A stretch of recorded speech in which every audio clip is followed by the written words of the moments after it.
উদ্দেশ্য হলো, মূল বিষয়টা হলো সলাতের মধ্যে সতর ঢাকতে হবে। পুরুষের জন্য সলাতে সতর হলো নাভি থেকে হাঁটু পর্যন্ত, আর কাঁধও যেন খোলা না থাকে সে মর্মে হাদিসে আছে পুরুষের জন্য নির্দেশনা।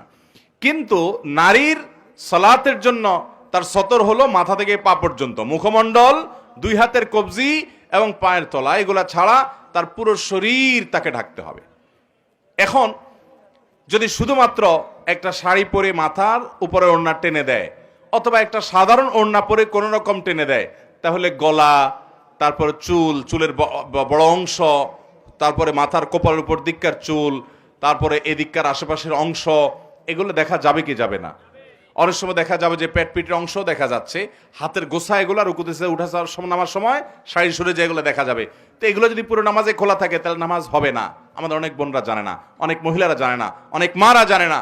আজকাল অনেক নামাজের ওড়না বের হয়েছে মাশাআল্লাহ, যে ওড়না মাথা থেকে পা পর্যন্ত পুরো শরীরকে ঢেকে দেয়।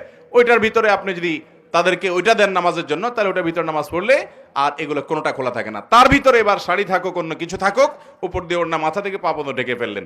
তো এই যে পুরো শরীর সতর ঢাকতে হয় নামাজের মধ্যে, অনেক মহিলারা জানেন না, তাদের নামাজ হয় না। তো এদের এই নামাজ আল্লাহর কাছে কবুল হবে না, যে নামাজের সতর ভালো করে ঢাকা হয় নাই। জান্নাতে যাওয়া, আল্লাহকে সন্তুষ্ট করা, এটা তুলনামূলকভাবে পুরুষদের চাইতে নারীদের জন্য বেশি সহজ। কেন সহজ? নারীদের জন্য জান্নাতে যাওয়ার জন্য শর্ট সিলেবাস আছে। কি সিলেবাস আছে? শর্ট সিলেবাস, সংক্ষিপ্ত কারিকুলাম আছে। এই সংক্ষিপ্ত কারিকুলাম করলেই জান্নাত তাদের।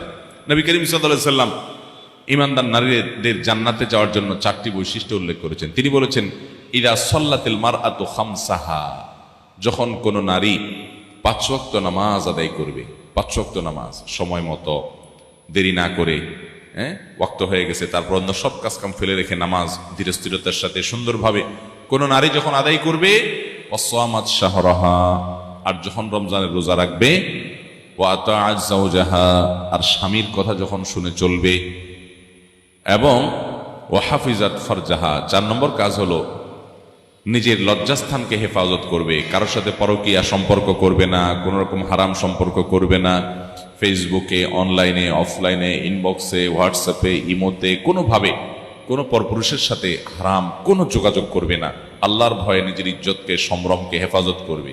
এই 4টা কাজ যে নারী করবে, 5 ওয়াক্ত নামাজ পড়বে, রমজানের রোজা রাখবে, স্বামীর কথা মেনে চলবে, এবং নিজের ইজ্জত, লজ্জাস্থান, সম্ভ্রমকে হেফাজত করবে, গুনাহ করবে না, জিনা ব্যভিচার করবে না, এই 4 কাজটা যে মহিলা করবে, নবী করিম সাল্লাল্লাহু আলাইহি সাল্লাম সেই মহিলাকে জান্নাতের যে কোনো জান্নাতের দরজা দিয়ে প্রবেশ করার সুযোগ এবং ঘোষণা দিয়েছেন। তাহলে মহিলাদের জন্য জান্নাতে যাওয়া সহজ।